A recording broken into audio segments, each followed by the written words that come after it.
નમસ્કાર વિદ્યાર્થી મિત્રો, 12 સાયન્સમાં ભૌતિક વિજ્ઞાનમાં આપણે ચેપ્ટર નંબર 2 ભણીએ છીએ, સ્થિત વિદ્યુત સ્થિતિમાન અને કેપેસિટન્સ. એનો આજે 8મો સેશન છે. આજે આપણે નવા ટોપિકો વિશે ચર્ચા કરવાની છે. તો આજના આપણે આ ટોપિકો છે અને 4 આપણે દાખલા ભણવાના છે. ઓકે, તો ચલો પહેલા ટોપિક તરફ જઈએ.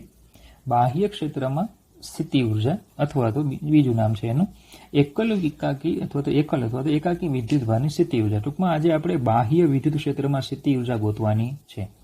આપણે લાસ્ટ લેક્ચરમાં વિદ્યુત સ્થિતિ ઉર્જા ભણી ગયા, એમાં આપણે બાહ્ય ક્ષેત્રનો ઉલ્લેખ કર્યો હતો નહીં. આપણે ખાલી એમાં એવું ભણી ગયા હતા કે ભાઈ આ એક વિદ્યુત ભાર અહીંયા Q1 લાવવાનો છે, બરાબર, એક બીજો વિદ્યુત ભાર અહીંયા Q2 લાવવાનો છે.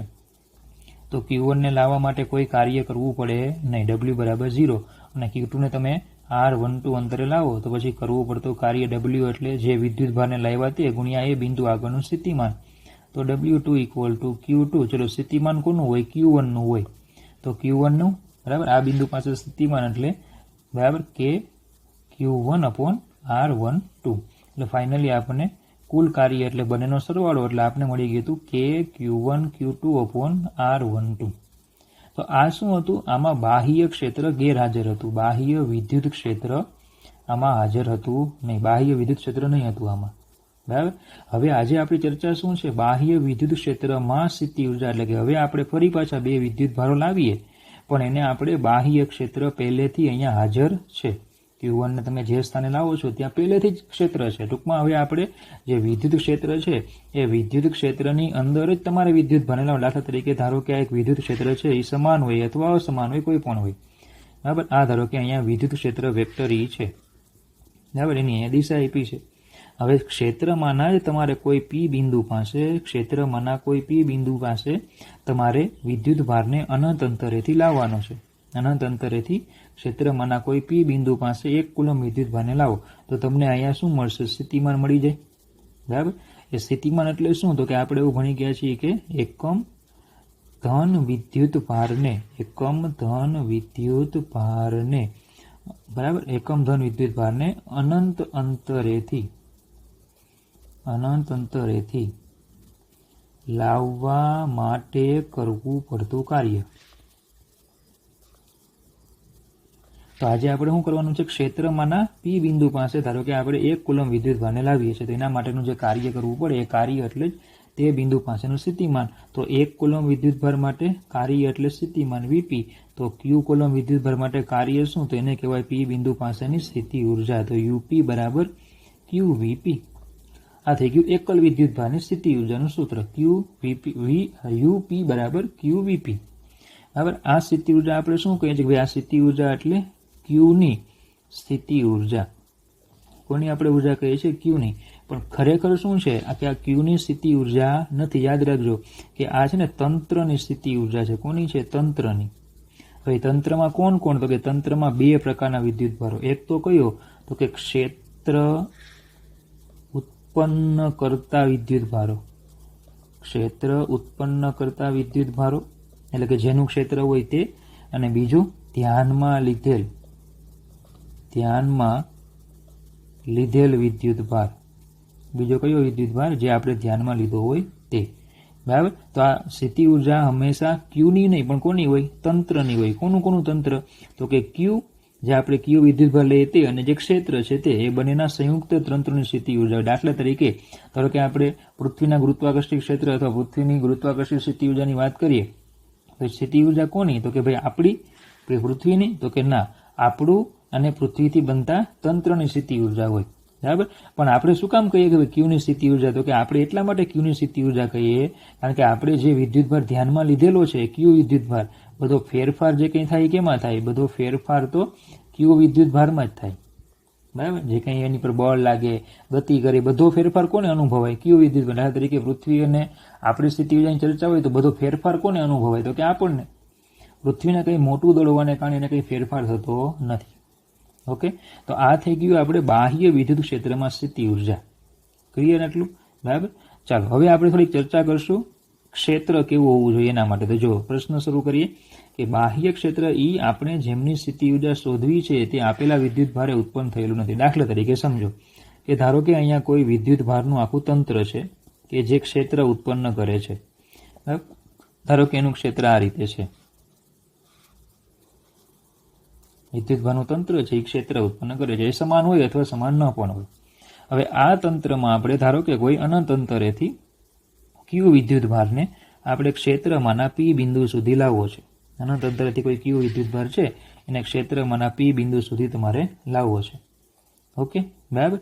ચાલો, તો એ જે ક્ષેત્ર જે છે એ શું કહે છે? આ ક્ષેત્ર જે છે એ સ્થિતિ ઉર્જા, જેમની સ્થિતિ ઉર્જા શોધવી છે તે આપેલા વિદ્યુતભારો વડે ઉત્પન્ન થયેલું. મતલબ કે સ્થિતિ ઉર્જા બોલો આપણે કોની ગોતવાના? ક્યુની.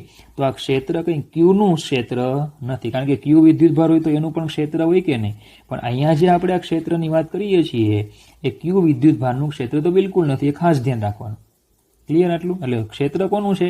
કંઈક અલગ જ વિદ્યુતભારનું આખું તંત્ર છે એનું ક્ષેત્ર આખું છે. બરાબર. ચલો, પરંતુ એ આપેલા વિદ્યુતભારો સિવાય, એટલે કે ક્યુ સિવાય અન્ય સ્ત્રોતથી ઉત્પન્ન થયેલું છે. અન્ય સ્ત્રોત છે એનાથી ઉત્પન્ન થયેલું છે. બરાબર. એટલે આ જે છે એ શું છે? ક્ષેત્રનો શું છે? સ્ત્રોત છે. બરાબર. અને આ જે ક્યુ જે છે એ આપણો કયો વિદ્યુતભાર કહેવાય? તો કે એને કહેવાય પરીક્ષણ વિદ્યુતભાર. ક્યુ જે છે એ આપણો શું છે? પરીક્ષણ વિદ્યુતભાર છે. બોલો, ખબર પડે? બરાબર. ચાલો, અન્ય સ્ત્રોત જાણીતા હોઈ શકે છે, પરંતુ ઘણીવાર તેઓ અજ્ઞાત કે અનિશ્ચિત હોય. મતલબ કે આ સ્ત્રોત તમને ઘણી વખત ખબર હોય કે ભાઈ અહીંયા વિતરણ કયા પ્રકારનું છે, એ તમને ઘણીવાર ખબર હોય અહીંયા કે ભાઈ અહીંયા વિતરણ કેવું છે, વિદ્યુતભારનું તંત્ર કેવું છે, તમને ઘણી વખત ખબર હોય, ઘણી વખત ખબર ન પણ હોય. બરાબર. એટલે અજ્ઞાત કે અનિશ્ચિત હોય. પણ નિશ્ચિત તમને ખબર શું હોવું જોઈએ? તો કે નિશ્ચિત તો અન્ય સ્ત્રોતથી ઉદ્ભવતા વિદ્યુત ક્ષેત્ર અથવા તો સ્થિતિમાન. કે ભાઈ આ બિંદુ પાસે પી બિંદુ છે તો પી બિંદુ પાસે ક્ષેત્ર ઉત્પન્ન કરતા વિદ્યુતભારનું તંત્ર કેવું છે એ મને ખબર ન હોય તો ચાલે, પણ મને અહીંયા ખબર શું હોવી જોઈએ કે ભાઈ આ પી બિંદુ જે છે એ પી બિંદુ પાસે વિદ્યુત ક્ષેત્ર કેટલું અથવા વિદ્યુત સ્થિતિમાન કેટલું, પી બિંદુ પાસે ક્ષેત્ર અથવા તો સ્થિતિમાન, એ બે વસ્તુ મને, એ બેમાંથી ગમે તે એક મને ખબર હોવી જોઈએ. એટલે એક ખબર હોય તો બીજી આપણને મળી જાય. ઓકે, તો ક્ષેત્ર વિશે ખ્યાલ આવી ગયો. ફરીથી ક્ષેત્ર શું છે? બાહ્ય ક્ષેત્ર ઈ આપણે જેમની સ્થિતિ ઉર્જા શોધવી છે તે આપેલા વિદ્યુતભારો વડે ઉત્પન્ન થયેલું નથી, પરંતુ ઈ આપેલ વિદ્યુતભારો સિવાય અન્ય સ્ત્રોતથી ઉત્પન્ન થયેલું છે. અન્ય સ્ત્રોત જાણીતા હોઈ શકે છે, પરંતુ ઘણી વખત તેઓ અજ્ઞાત કે અનિશ્ચિત હોય છે. નિશ્ચિત તો અન્ય સ્ત્રોતથી ઉદ્ભવતા વિદ્યુત ક્ષેત્ર ઈ અથવા તો વિદ્યુત સ્થિતિમાન હોય છે. ઓકે, હવે બીજી એક વાત, ચેપ્ટર નંબર 1 યાદ કરો. ચેપ્ટર 1 માં આપણે એવું ભણી કે પરીક્ષણ વિદ્યુતભાર છે ને શક્ય તેટલો નાનો હોવો જોઈએ, એવું આપણે ભણી ગયા ચેપ્ટર 1 માં. પરીક્ષણ વિદ્યુતભાર છે કેવો હોય છે? શક્ય તેટલો નાનો. આપણે એમ કહેતા કે ભાઈ ઈનું એ જે ક્યુ છે એનું મિનિમમ મૂલ્ય કેટલું હોય? તો કે ઈ જેટલું મિનિમમ મૂલ્ય હોય. બરાબર. તો કેમ એવું? તો કે આ પરીક્ષણ વિદ્યુતભારને તમે અહીંયાથી અહીંયા લાવો છો તો ક્ષેત્રમાં કોઈ પણ પ્રકારનો ફેરફાર થવો જોઈએ નહીં, સ્ત્રોત વિદ્યુતભારનું સ્થાન ચલિત થવું જોઈએ નહીં. એટલે ક્યારે શક્ય બને કે ક્યુ કેવો હોવો જોઈએ? ખૂબ નાનો હોય.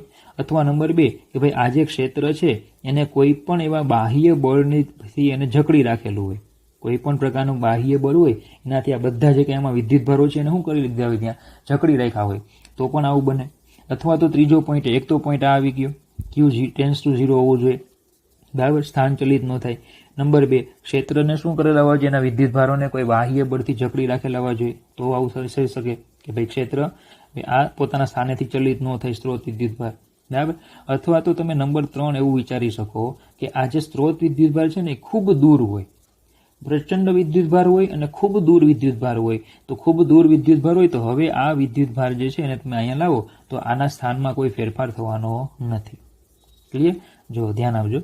ધારો કે આ વિદ્યુતભાર બાહ્ય ક્ષેત્ર ઉત્પન્ન કરતા અન્ય સ્ત્રોતને અસર કરતા નથી. બાહ્ય ક્ષેત્ર જે ઉત્પન્ન થાય છે એ સ્ત્રોતને અસર કરતો નથી. આવું ત્યારે જ શક્ય છે કે જો ક્યુ ખૂબ નાનો હોય. આ પહેલો પોઈન્ટ કે ભાઈ ક્યુ છે એ ખૂબ નાનો હોય, અથવા સ્ત્રોતને અન્ય બાહ્ય બળો, અન્ય અજ્ઞાત બળો દ્વારા જકડી રાખેલો હોય. આ બીજો પોઈન્ટ, અન્ય બાહ્ય બળોથી શું કર્યું? જકડી રાખ્યો હોય. બરાબર. અને જો ખૂબ દૂર અનંત અંતરે રહેલા બહુ પ્રબળ સ્ત્રોતને કારણે આપેલા વિસ્તારમાં નિશ્ચિત વિદ્યુત ક્ષેત્ર ઈ ઉત્પન્ન થયેલું હોય તો ક્યુ નિશ્ચિત હોવા છતાં તેની બાહ્ય ક્ષેત્ર પરની અસરને અવગણી શકાય. શું કહે છે કે ખૂબ દૂર અનંત અંતરે રહેલું બહુ પ્રબળ સ્ત્રોત છે, અનંત અંતરે બહુ પ્રબળ સ્ત્રોત રહેલો છે અને એને કારણે આપેલા વિસ્તારમાં વિદ્યુત ક્ષેત્ર નિશ્ચિત છે અને ઉત્પન્ન થયેલું છે. એટલે ક્યુ નિશ્ચિત હોવા છતાં, એટલે કે મોટો વિદ્યુતભાર હોવા છતાં તેની બાહ્ય ક્ષેત્ર પરની અસરને અવગણી શકાય. તો 3 પોઈન્ટ છે, 3 પોઈન્ટ યાદ રાખવાના. બરાબર. જો કે આટલો પોર્શન છે ને એ થિયરીમાં એક્સ્ટ્રા છે. ધારો કે તમે આટલો પોર્શન થિયરીમાં ન લખો તો કોઈ પ્રોબ્લેમ નથી. બરાબર. ચલો, આ થઈ ગઈ ક્ષેત્રની ધારણા. હવે ધ્યાન આપજો. બાહ્ય ક્ષેત્ર ઈ અને તેને અનુરૂપ બાહ્ય સ્થિતિમાન બિંદુએ બદલાઈ શકે છે. મતલબ કે આ ક્ષેત્ર એ કોઈ પણ હોઈ શકે છે.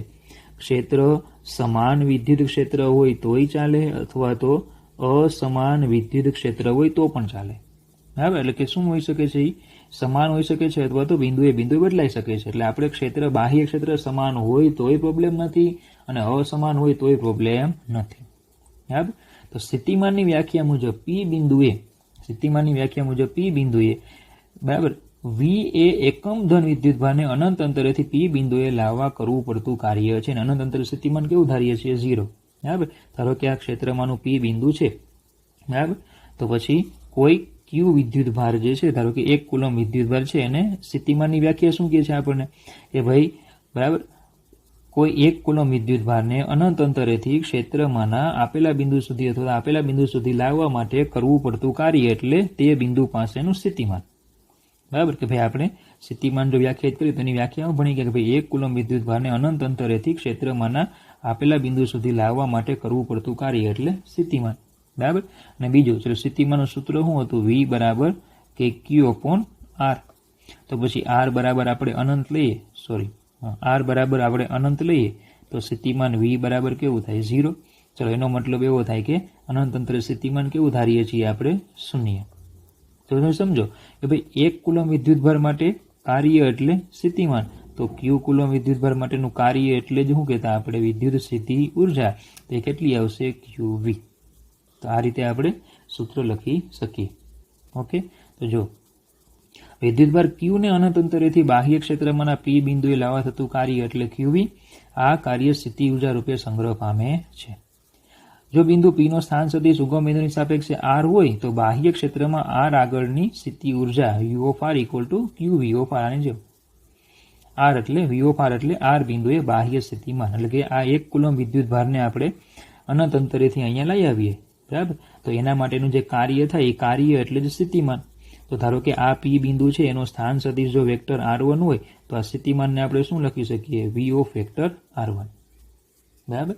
તો ચલો, આ થિયરી થઈ ગઈ આપણી એકલ વિદ્યુતભાર માટે સ્થિતિમાન. તો બહુ સિમ્પલ છે થિયરી. બરાબર. ચલો, એની પછી એક નાનો મસ્તો પોઈન્ટ છે, ઇલેક્ટ્રોવોલ્ટની વ્યાખ્યા આપો અને તેને જૂલ એકમમાં દર્શાવો. ચલો, ઇલેક્ટ્રોવોલ્ટની વ્યાખ્યા આપણે આપવાની છે. બરાબર.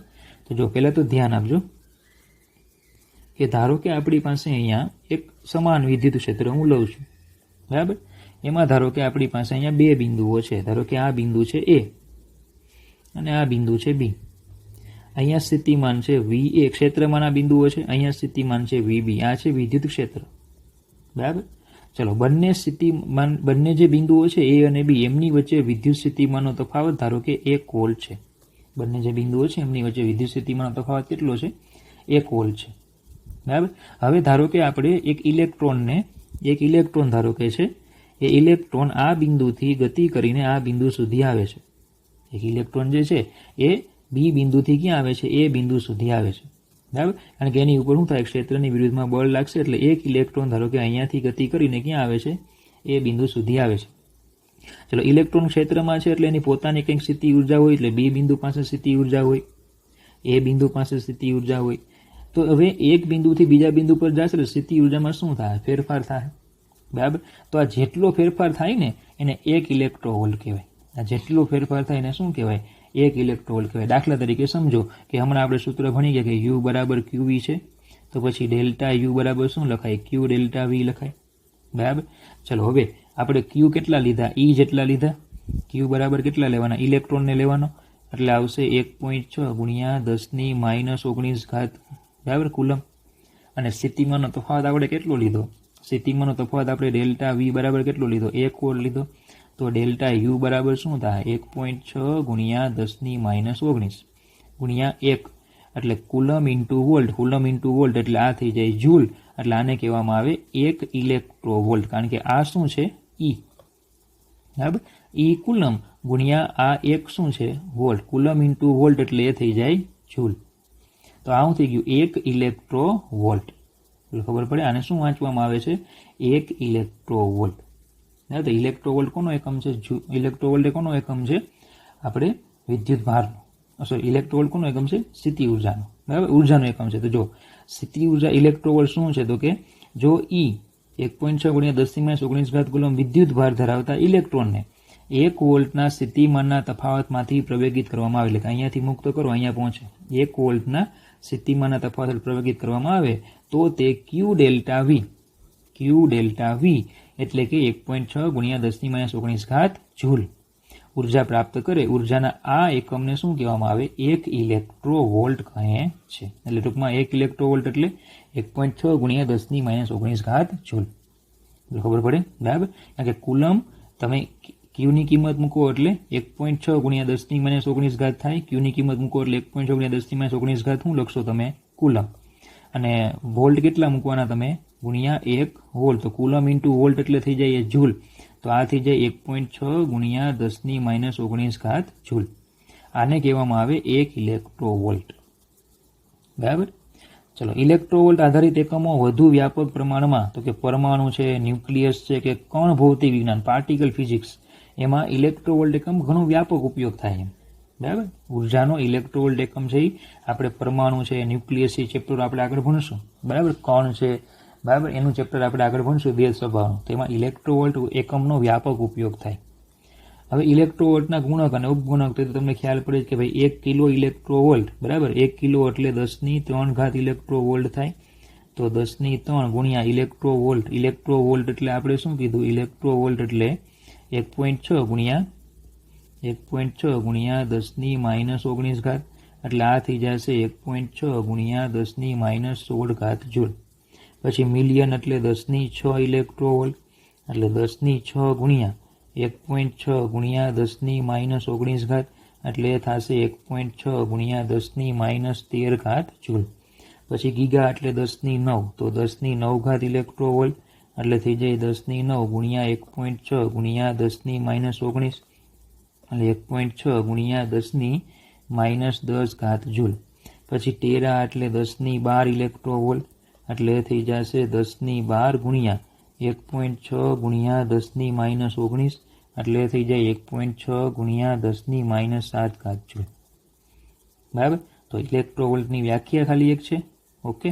અને બીજું છે આપણે એને ઇલેક્ટ્રોવોલ્ટ એટલે મૂલ્ય કેટલું, ઉપયોગ થાય પરમાણુ, ન્યુક્લિયસ અને કણ ભૌતિક વિજ્ઞાનમાં, અને ગુણક અને ઉપગુણક આ એકમો આપણે યાદ રાખવાના. બરાબર. તો ચલો, આ થઈ ગયો પોઈન્ટ. હવે આપણે ભણવાનું છે બાહ્ય ક્ષેત્રમાં R1 R2 સ્થાનોએ રહેલા 2 વિદ્યુત ભારોના તંત્રની વિદ્યુત સ્થિતિ ઉર્જા. બાહ્ય ક્ષેત્રમાં R1 R2 સ્થાને રહેલા 2 વિદ્યુત ભારોનું તંત્ર છે તો એની સ્થિતિ ઉર્જા શોધો. તો સમજો, પહેલા તમને થિયરી આખી તમને સમજાવું કે ભાઈ શું કરવાનું છે. તો ધારો કે આપણે આગળ ભણી ગયા હતા એની જેમ 2 વિદ્યુત ભારોનું તંત્ર છે.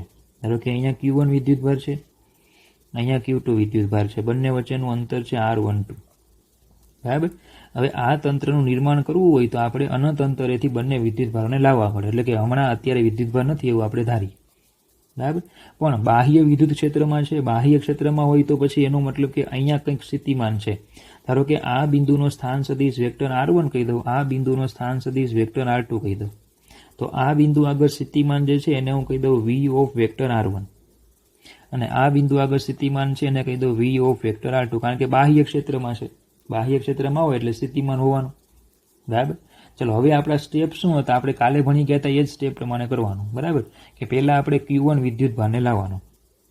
હું Q1 વિદ્યુત ભારને અનંત અંતરેથી ક્ષેત્રમાંના આપેલા બિંદુ સુધી લાવું. બરાબર.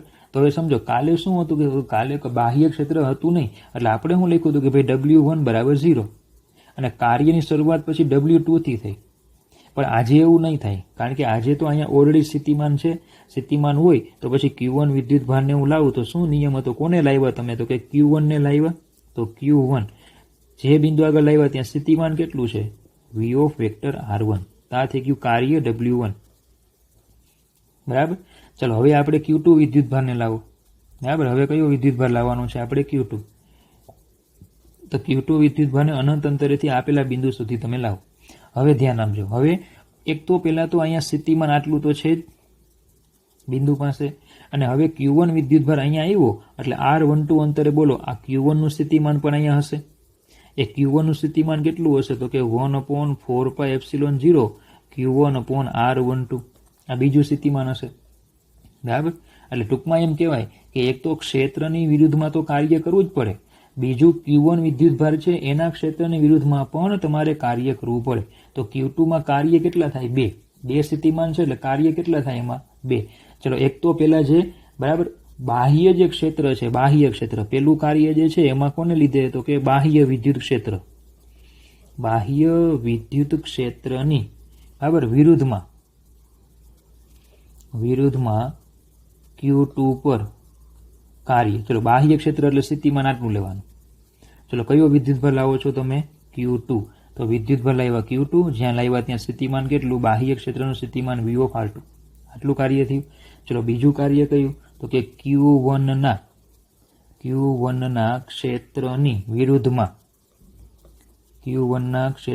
વિરુદ્ધમાં Q2 પર કાર્ય ચલો કયો વિદ્યુતભાર લાવ્યા Q2 Q1 નું ક્ષેત્ર કેટલું હતું V1 તો એ થઈ જશે 1/4πε0 Q1 Q2/R12 ક્લિયર તો પછી સંપાતના સિદ્ધાંત પ્રમાણે કુલ કાર્ય W2 બરાબર ચલો એક થઈ જશે બાહ્ય ક્ષેત્રને લીધે જે કાર્ય થયું તે અને વત્તા બીજું કાર્ય કયું તો કે 1/4πε0 Q1 Q2/R12 બરાબર અને હવે કુલ કાર્ય એટલે આ બંને જે કાર્યો આવ્યા એનો સરવાળો ક્લિયર આટલું બરાબર ખબર પડી ગઈ તમને આમાં ચલો પહેલા વિદ્યુતભાર Q1 ને લાવવાનો તો હવે કાર્ય કરવું પડે કાલે તો શું હતું ક્ષેત્ર હતું નહીં એટલે કાર્ય થાય નહીં પણ આજે કાર્ય કરવું પડશે એટલે આટલું કાર્ય થઈ ગયું કારણ કે આ બિંદુ આગળ સ્થિતિમાન કેટલું છે V of R1 ચલો આ બિંદુ આગળ સ્થિતિમાન છે V of R2 બાહ્ય ક્ષેત્રનું છે જ ઓલરેડી પહેલેથી અને હવે Q1 ને લાવ્યો એટલે એક્સ્ટ્રા આવ્યું બોલો ખબર પડે બરાબર શું વાત થઈ કે ભાઈ એક તો ઓલરેડી કોરોનાને કારણે મંદી તો છે જ અને પાછા પેટ્રોલના ભાવ વધ્યો એટલે શું થયું મંદીમાં અધિક માસ આવી ગયો બરાબર એટલે એક તો કાર્ય કરવું જ પડતું હતું આપણે અને પાછું બીજું Q1 ને મૂક્યો એટલે વધારે કાર્ય કરવું પડે તો પછી કુલ કાર્ય એટલે બંનેનો સરવાળો બરાબર જો હવે વાક્ય રચના આખી જો કે વિદ્યુતભાર Q1 ને અનંત અંતરેથી R1 પર લાવવા માટેનું કાર્ય એટલે W1 Q1 V of R1 number 1 Q2 ને અનંત અંતરેથી R2 પર લાવવા માટેનું કાર્ય શોધવા બાહ્ય વિદ્યુત ક્ષેત્ર E ની વિરુદ્ધમાં તથા Q1 ના ક્ષેત્રની વિરુદ્ધમાં પણ કાર્ય કરવું પડે બે કાર્ય થાય એક તો બાહ્ય વિદ્યુત ક્ષેત્રની વિરુદ્ધમાં કરવું પડે અને બીજું Q1 ના ક્ષેત્રની વિરુદ્ધમાં કાર્ય કરવું પડે તો ચલો બાહ્ય ક્ષેત્રની વિરુદ્ધમાં કેટલું કાર્ય તો કે Q2 V of R2 અને Q1 ના ક્ષેત્રની વિરુદ્ધમાં એટલે Q2 ગુણ્યા V1 તો 1/4πε0 Q1 Q2/R12 ચલો R12 એટલે Q1 અને Q2 વચ્ચેનું અંતર ક્ષેત્રો માટેના સંપાતના સિદ્ધાંત મુજબ બે ક્ષેત્રો E અને Q1 બંનેના ક્ષેત્રો છે વિરુદ્ધમાં Q2 પર કરેલા કાર્યનો સરવાળો કરતા Q2 ને R2 એ લાવવા માટે કરેલું કુલ કાર્ય તો W2 બરાબર Q2 V of R2 વત્તા 1/4πε0 Q1 Q2/R12 તો ચલો બે કાર્યો થઈ ગયા એક તો આ સમીકરણ 2 એક આ સમીકરણ 1 તો પછી કુલ કાર્ય તો આમ આ તંત્રની કુલ સ્થિતિ ઉર્જા એટલે આ ગોઠવણી કરવા માટેનું કુલ કાર્ય તો U બરાબર W1 W2 તો Q of R1 આ Q1 વિદ્યુતભાર માટેનું કાર્ય અને આ Q2 માટેનું કાર્ય બરાબર તો આ પ્રમાણે આપણને બાહ્ય વિદ્યુત ક્ષેત્ર હોય તો એમાં આપણને આવી થિયરી આપેલી છે ઓકે ચાલો હવે દાખલા તરફ જઈએ ઉદાહરણ નંબર 2.5 છે ચલો એમાં પેલું -9 સેમી 00 અને 9 સેમી 00 સ્થાનોએ રહેલા બે વિદ્યુતભારો અનુક્રમે 7 માઇક્રોકુલમ અને -2 માઇક્રોકુલમના તંત્રની બાહ્ય ક્ષેત્ર વિના જો શબ્દ શું છે બાહ્ય ક્ષેત્ર વિના સ્થિત વિદ્યુત સ્થિતિ ઉર્જા શોધો ઓકે સ્થિત વિદ્યુત સ્થિતિ ઉર્જા શોધવાની બરાબર બાહ્ય ક્ષેત્ર વિના સ્થિત વિદ્યુત સ્થિતિ ઉર્જા શોધો બરાબર તો ચલો પહેલા તો જે બંને વિદ્યુતભારો આપ્યા છે એ જો ક્યાં આપ્યા છે એક -900 અહીંયા ઓકે આ ઉગમ બિંદુ અને એક આપ્યો છે 900 તો ટૂંકમાં આટલું અંતર 9 સેમી ને આટલું અંતર 9 સેમી થાય બરાબર તો ચલો આકૃતિ ઉપરથી આપણે પહેલા તો આવું લખી શકીએ કે આકૃતિ પરથી R12 મારે લખવા હોય તો 18 સેમી થઈ જાય ટોટલ અંતર R12 ટોટલ અંતર 18 સેમી થઈ જાય તો ઇક્વલ ટુ 18 ગુણ્યા 10⁻²² મીટર બોલો ખબર પડે બરાબર ચાલો હવે બીજું આપણને શું આપ્યું છે જો વિદ્યુતભારો આપણને આપ્યા છે તો કે ધારો કે Q1 વિદ્યુતભાર આપણને આપ્યો છે 7 માઇક્રોકુલમ, એટલે થઈ જશે 7 × 10⁻6 ઘાત કુલમ. Q2 વિદ્યુતભાર આપણને આપ્યો છે -2 માઇક્રોકુલમ, -2 માઇક્રોકુલમ એટલે -2 × 10⁻6 ઘાત કુલમ. બરાબર. ચલો R1 R2 ના સ્થાન સદિશો જે છે એ આપણે આપ્યા છે. તો R1 નો સ્થાન સદિશ એટલે Q1 વિદ્યુતભારનો સ્થાન સદિશ આપ્યો -900 સેન્ટીમીટર અને R2 આપ્યો છે Q2 વિદ્યુતભારનો સ્થાન સદિશ 900 સેન્ટીમીટર. બરાબર. ચલો પહેલા આપણે ગોતવાનું છે સ્થિતિ ઊર્જા. તો બહુ સહેલું છે કે સ્થિતિ ઊર્જા U બરાબર K Q1 Q2 R12. ચલો K 9 × 10⁹. Q1 આપણી પાસે છે 7 × 10⁻6. બરાબર. અને Q2 છે -2 × 10⁻6. સ્થિતિ ઊર્જા અને સ્થિતિમાનના સૂત્રો મૂકતી વખતે નિશાની લખવી ફરજિયાત છે. ઓકે. અને R12 છે 18 × 10⁻2 ઘાત. બરાબર. તો ચલો આ થઈ ગયો તમારો ફાઇનલ જવાબ -7 × 10⁻1 એટલે થઈ જશે -0.7 જૂલ. એટલે U થઈ જાય -0.7 જૂલ. બરાબર. ચાલો તો સ્થિતિ ઊર્જા મળી ગઈ બાહ્ય ક્ષેત્રની ગેરહાજરીમાં. હવે જો બીજું છે આ બે વિદ્યુત ભારોને એકબીજાથી અનંત અંતર સુધી જુદા પાડવા માટે કેટલું કાર્ય કરવું પડે. તો સીધી વાત છે, સમજો કે આ બંને વિદ્યુત ભારો અહીંયા આવ્યા તો અનંતથી જ લાવ્યા ને આપણે. Q1 ને આપણે અનંતથી લાવ્યા, Q2 ને અનંતથી લાવ્યા. તો બંને વિદ્યુત ભારોને અનંતથી લાવ્યા. ટોટલ કેટલું કાર્ય કરવું પડ્યું હોય? તો બોલો આ જેટલી ઉર્જા હોય એટલું કાર્ય કર્યું હોય કે નહીં? તો અનંતથી છૂટા પાડવા હોય તો બોલો આટલી જેટલી ઉર્જા છે એટલું જ કાર્ય કરવું પડે. પણ હવે એને છૂટા પાડવો છે એટલે શું થાય? છૂટા પાડતા હોય તો પછી આ તો ઋણ છે, તો છૂટા પાડો તો શું થાય? +0.7 જૂલ થાય. પડે ખબર? તો જો આપણે હવે આ રીતે લખી શકીએ. ચલો કુલ કાર્ય ગોતવાનું આપણે હવે. બરાબર. તો ચલો હવે કાર્ય હવે W બરાબર થશે U2 - U1 સ્થિતિ ઊર્જાનો ફેરફાર. ચલો તો જ્યાં U2 એટલે શું? U2 એટલે અંત, અંત એટલે અનંત લઈ જવાના છે. બરાબર. તો અનંત અંતરે સ્થિતિ ઊર્જા, અનંત અંતરે સ્થિતિ ઊર્જા એ તો 0 હોય. અને U1 એટલે શું? તો કે આપેલ અત્યારે જે બિંદુ આગળ બને છે, આપેલ બિંદુએ સ્થિતિ ઊર્જા, આપેલ બિંદુએ સ્થિતિ ઊર્જા. ચલો એ કેટલી છે? -0.7 જૂલ. સ્થિતિ ઊર્જા કેટલી છે? તો કે -0.7. બરાબર. ચાલો તો પછી હવે W બરાબર U2 0 અને U1 -0.7. તો ચલો કાર્ય કેટલું થઈ જશે? 0.7 જૂલ. તમને કીધું હમણાં ધન કાર્ય થશે. બરાબર. ચાલો ત્રીજો પોઈન્ટ છે ને બહુ મહત્વનો છે. જો ધારો કે આ વિદ્યુત ભારોના તંત્રને બાહ્ય વિદ્યુત ક્ષેત્ર તમને આપ્યું છે, માં મૂકવામાં આવે છે. બંને હવે બાહ્ય ક્ષેત્ર મૂકી દીધા, જ્યાં A એટલે 9 × 10⁵ newton coulomb inverse metre square. તો આ તંત્રની સ્થિતિ ઊર્જા કેટલી? હવે બંને વિદ્યુત ભારોને બાહ્ય ક્ષેત્રમાં મૂકી દો તો સ્થિતિ ઊર્જા કેટલી? હવે જો સમજો બંને વિદ્યુત ભારોને તમે બાહ્ય ક્ષેત્રમાં મૂકો એટલે તો ક્ષેત્ર તમને શું આપ્યું? તો કે ક્ષેત્ર E બરાબર A/r². ક્ષેત્ર આપણને આટલું આપ્યું. તો હવે આના પરથી હવે સમજો એક નાની મસ્તી ગણતરી લઈ લઈએ આપણે કે ક્ષેત્રનું સૂત્ર શું છે? આપણું ક્ષેત્રનું સૂત્ર છે kq/r². અને r અંતરે સ્થિતિમાનનું સૂત્ર શું છે? kq/r. તો પછી ક્ષેત્ર E એટલે જો આને આમ લખું kq/r કરી નાખું તો પછી E = v/r લખાય. તો પછી v બરાબર E × r લખાય. બરાબર. v બરાબર શું લખાશે? E × r. તો E = a/r². તો પછી v બરાબર E × r થાય. તો ક્ષેત્ર કેટલું છે? a/r² × r. એટલે એ થઈ જશે a/r. એટલે સ્થિતિમાન a/r આપણે મળી ગયું પહેલા તો. બરાબર. અને જ્યાં a કેટલા હતા? તો કે એની કિંમત આપણને આપી હતી 9 × 10⁵. બરાબર. એની કિંમત આપણને કેટલી આપી હતી? 9 × 10⁵ newton coulomb inverse metre square. Newton coulomb inverse metre square. આ એની કિંમત મળી ગઈ. બરાબર. તો ચાલો હવે બાહ્ય ક્ષેત્રમાં બે વિદ્યુત ભારનું તંત્ર હોય તો એની સ્થિતિ ઊર્જાને હું U' કહી દઉં. તો એક તો U12. બરાબર. પછી આપણે ભણી ગયા સૂત્ર ભણી ગયા Q1 V/r1 plus Q2 V/r2. આ જ સેશનમાં આપણે ભણી ગયા તે સૂત્ર U12 એટલે જે K Q1 Q2/r12 લખતા આપણે તે. બરાબર. અથવા તો QV લખતા તે. ક્લિયર? જો સૂત્ર ફરીથી જોઈ લો અહીંયા. આને આપણે શું કહી શકીએ? આને જે છે એને શું કહેવાય? U12. બરાબર. ચાલો તે સૂત્ર સીધું મૂકી શકાય. ચાલો હવે પેલું U12 પ્લસ, ચલો આ Q1 જે છે એને એમ જ રાખવું Q1, અને V ઓફ R1, તો ચલો સ્થિતિમાન કેટલું A બાય R, તો આને આવું લખાય A by R1 plus Q2, અહીંયા શું લખાશે A બાય R2, R2 બિંદુ આગળ સ્થિતિમાન. ક્લિયર? ચલો આ તો 0.7 આપણને આપ્યા જ છે, બરાબર.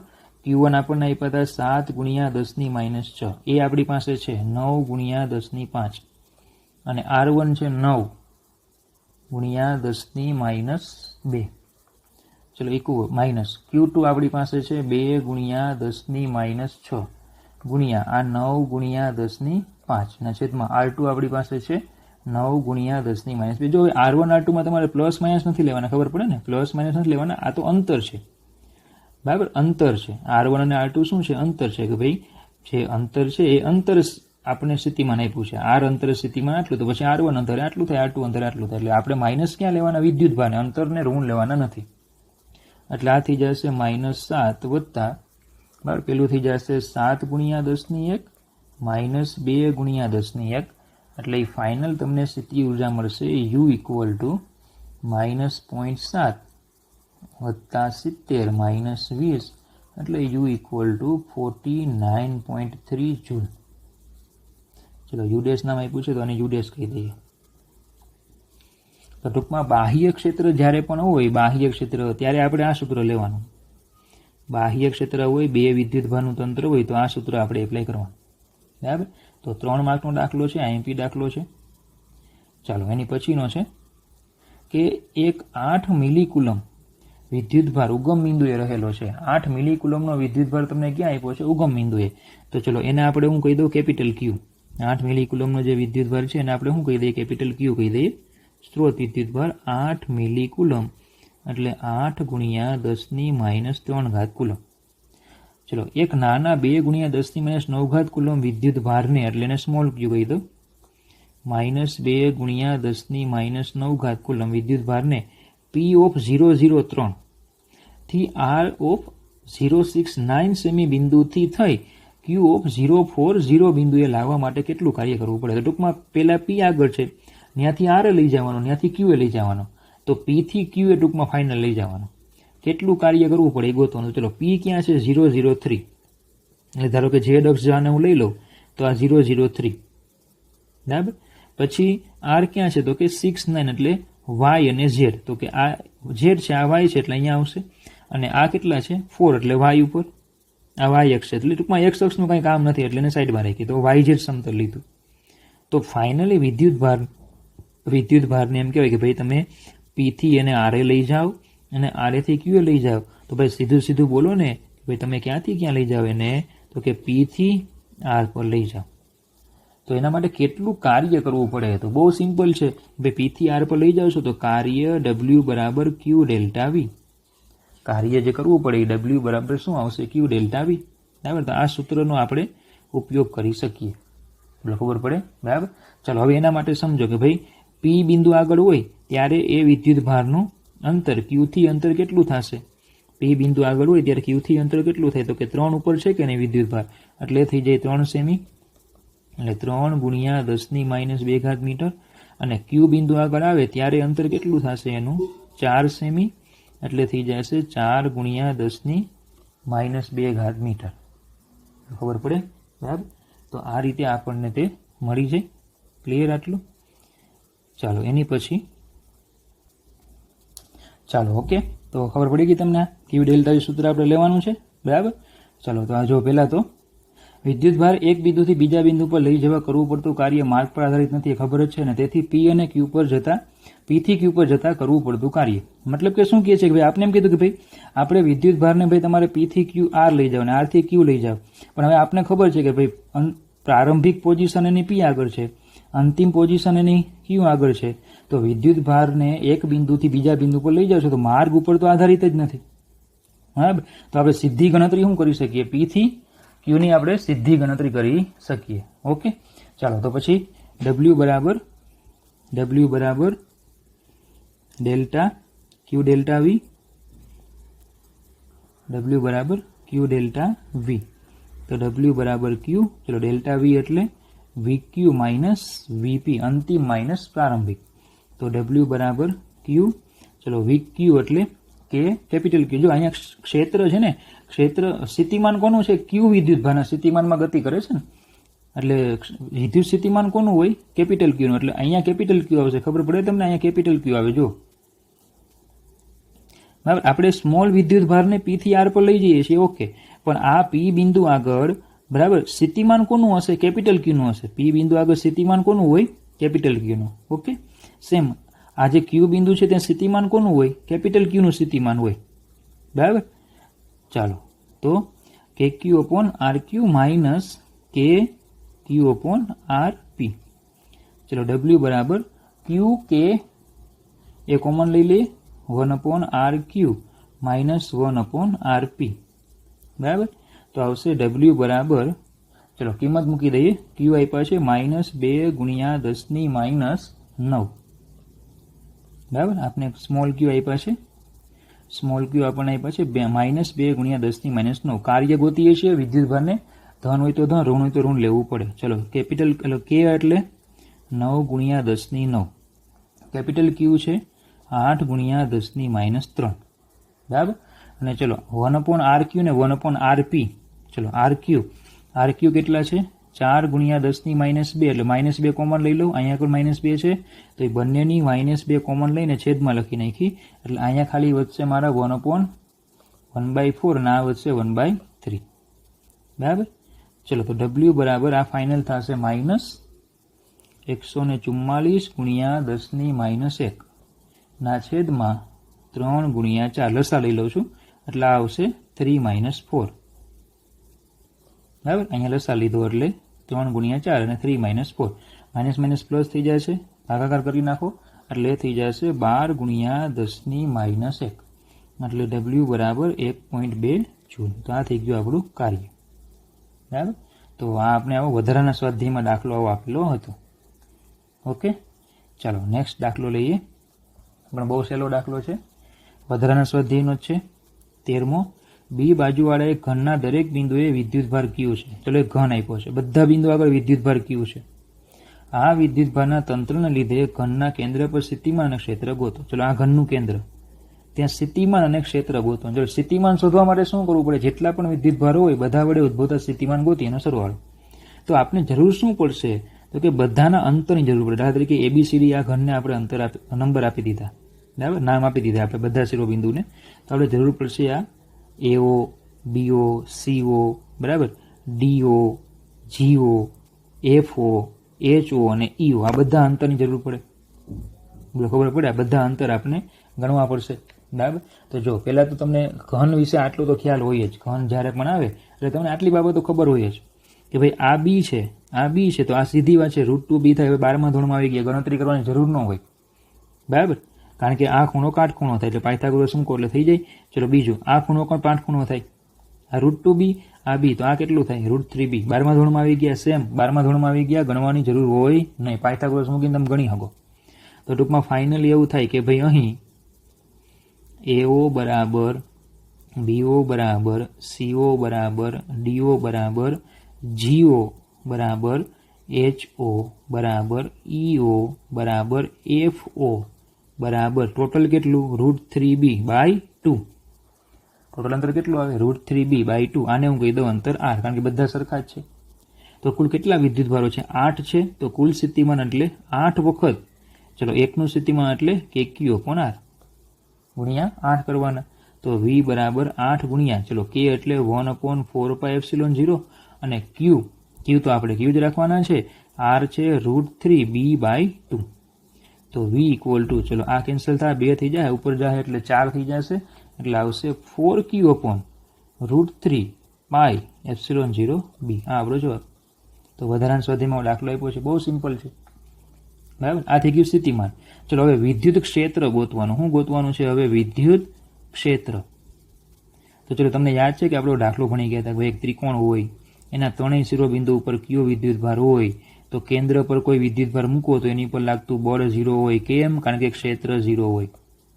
અને તમને ત્યારે એવું કીધું કે કોઈ પણ બહુકોણ આવે, બહુકોણ જ્યારે પણ આવે એના બધા શિરોબિંદુ ઉપર કયો વિદ્યુતભાર રહેલો હોય તો કેન્દ્ર આગળ ક્ષેત્ર કેવું હોય? 0 જ હોય, કારણ કે સામસામેના વિદ્યુત ક્ષેત્રો એકબીજાની અસરને નાબૂદ કરે. સામ સામેના ક્ષેત્રો શું કરે, એકબીજાની અસર નાબૂદ કરે. તો ગણતરી કરવાની કોઈ જરૂર નથી, સીધું લખી નાખવાનું છે કે અહીં કેન્દ્ર પાસે સામ સામેના વિદ્યુત ભારોની જોડના લીધે ઉદ્ભવતા વિદ્યુત ક્ષેત્રો પરસ્પર વિરુદ્ધ દિશામાં અને સમાન મૂલ્યના હોવાથી પરિણામી વિદ્યુત ક્ષેત્ર શૂન્ય હોય છે. બરાબર. ચાલો આગળનો દાખલો લઈએ. વધારાનો સ્વાધ્યાયનો દાખલો છે આ પણ. જો H2 અણુના 2 માંથી 1 ઇલેક્ટ્રોન દૂર કરવામાં આવે. H2 અણુ છે, ચલો પહેલા તો એક હાઇડ્રોજન લઈએ તો એમાં એક ઇલેક્ટ્રોન હોય અને એક પ્રોટોન હોય. તેવા 2 તમે લઈ લો. તમે 2 લેશો તો એમાં 2 ઇલેક્ટ્રોન અને 2 પ્રોટોન હોય. એમાંથી એમ કીધું એક ઇલેક્ટ્રોનને દૂર કરો. જો એકને દૂર કરો તો હવે 1 ઇલેક્ટ્રોન અને 2 પ્રોટોન થાય. ક્લિયર આટલું? 1 ઇલેક્ટ્રોન અને 2 પ્રોટોન થાય એટલે એ થઈ ગયું આપણું H2+. બરાબર. થોડુંક કેમેસ્ટ્રી મને આટલું આવડે છે એટલે તમને સમજાવી દીધું. ચલો 1 ઇલેક્ટ્રોન દૂર કરવામાં આવે તો આપણને હાઇડ્રોજન આણ્વિક આયન H2+ મળે. H2+ ની ધારા સ્થિતિમાં 2 પ્રોટોન વચ્ચેનું અંતર 1.5 એંગસ્ટ્રોમ. ચલો 2 પ્રોટોન છે તો એ 2 પ્રોટોન વચ્ચે તમને અંતર કેટલું આપ્યું છે? 1.5 એંગસ્ટ્રોમ. અને દરેક અને ઇલેક્ટ્રોન દરેક પ્રોટોનથી, દરેક એટલે એક પ્રોટોનથી, ઇલેક્ટ્રોન દરેક પ્રોટોનથી લગભગ 1 એંગસ્ટ્રોમ અંતર લેવાનું. એટલે ઇલેક્ટ્રોન તમે મૂકો તો 2 પ્રોટોનથી સરખા અંતરે. તો આ તંત્રની સ્થિતિ ઉર્જા શું? તો સ્થિતિ ઉર્જાનું શૂન્ય માટેની તમારી પસંદગી જણાવો. સ્થિતિ ઉર્જા ગોતવાની તો સીધી વાત છે, હમણાં આકૃતિ તમને કીધી એ પ્રમાણે આમ થઈ જાય. એક પ્રોટોન અહીંયા, એક પ્રોટોન અહીંયા, એમની વચ્ચેનું અંતર 1.5 એંગસ્ટ્રોમ. ઇલેક્ટ્રોન બંને પ્રોટોનથી સરખા અંતરે એટલે ત્રિકોણ બની જાય. આ 1 એંગસ્ટ્રોમ, આ 1 એંગસ્ટ્રોમ. ચલો આને કહી દે Q1 બરાબર -E, આ Q2 બરાબર E, આ Q3 બરાબર E. તો આ થઈ ગયો R12, આ થઈ જાય 2 3, આ થઈ જાય 1 3. બરાબર. તો સમજો 3 વિદ્યુત ભારો છે. 3 વિદ્યુત ભારો હોય તો વિદ્યુત સ્થિતિ ઉર્જા ગોતવાની. ચલો 3 વિદ્યુત ભારો છે. કેટલા? 3. તો 1 ની જોડ કોની એરે બનશે? 2 અને 3 ની એરે. અને 2 ની જોડ 3 એરે. તો ટૂંકમાં કેટલી જોડ બનશે? 3. બરાબર. અને શૂન્ય સ્થિતિ ઉર્જા ક્યાં લઈશું આપણે? અનંત અંતરે. તો અનંત અંતરે શૂન્ય સ્થિતિ ઉર્જા આપણે લઈએ. બરાબર. તો ચલો આને હું જવા દઉં હવે. ચાલો તો 3 જોડ બનશે. તો સ્થિતિ ઉર્જા U બરાબર U12 plus U13 plus U23. ચલો સ્થિતિ ઉર્જાનું સૂત્ર મૂકતા જાઓ તો આવશે K. 1 ને 2 પેલા 2 લઈ લો. 1 અને 2 એટલે E અને -E. K E -E upon R12 plus ચલો 1 ને 3 લઈ લો તો આવશે K -E E upon R12 sorry R13. ચલો પછી 2 અને 3 લઈ લો તો બને E K E E upon R23. બરાબર. તો ચલો બધામાંથી KE² કોમન લઈ લો. બરાબર. એટલે આ થઈ જશે -1 upon R12 -1 upon R13 plus 1 upon R23. ચલો U ઇક્વલ ટુ K ની કિંમત મૂકી દઈએ તો 9 ગુણ્યા 10 ની 9 અને E ની કિંમત મૂકી દઈએ તો 1.6 ગુણ્યા 10 ની -19 ઘાતનો વર્ગ. આપણે વિદ્યુતભારને ઋણ મૂકી દીધા છે એટલે હવે કિંમત ઋણ નહીં મૂકવાની. ખબર પડે ને? એક વખત મૂકી દીધા અહીંયા, પછી પાછી બીજી વખત ઋણ મૂકવાની જરૂર નથી. બરાબર. ચાલો અને બીજું કે ભાઈ આ બધા અંતરો છે એમાં બધામાં એંગસ્ટ્રોમ છે કે નહીં? એટલે 10 ની -10 ઘાત આવશે એ બધામાંથી કોમન 10 ની -10. તો ચલો હવે અહીંયા શું વધશે? R12 કેટલા છે? 1 એટલે આ 1/1 થાય. બરાબર. માઇનસ R13 કેટલા છે? R13 અંતર 1 એટલે આ 1/1 પ્લસ 23 કેટલા? 1.5 એટલે 1/1.5. ચાલો તો U ઇક્વલ ટુ ચલો પેલું ફાઇનલ ટોટલ થઈ જશે 23.04 ગુણ્યા 10 ની -19. બરાબર. અને અહીંયા વધશે -2 પ્લસ 1/1.5. તો U ઇક્વલ ટુ -30.72 ગુણ્યા 10 ની -19 જૂલ. એટલે 1/1.5 કરો ને એમાંથી 2 બાદ કરવાના અને ગુણાકાર કરી નાખવાનો. એટલે આ તમને જવાબ જૂલમાં મળે. હવે જો તમારે ઇલેક્ટ્રોવોલ્ટમાં ફેરવવો હોય તો હમણાં આપણે ભણી ગયા 1 ઇલેક્ટ્રોવોલ્ટ એટલે 1.6 ગુણ્યા 10 ની -19 ઘાત જૂલ. એવું ભણી ગયા. પરમાણુ હોય, ન્યુક્લિયસ હોય, કણ હોય ત્યારે આ એકમનો ઉપયોગ થાય. તો ઇલેક્ટ્રોન પ્રોટોનની વાત છે એટલે કણ છે એટલે તમારે ઇલેક્ટ્રોવોલ્ટમાં ઉર્જા ફેરવવી પડે.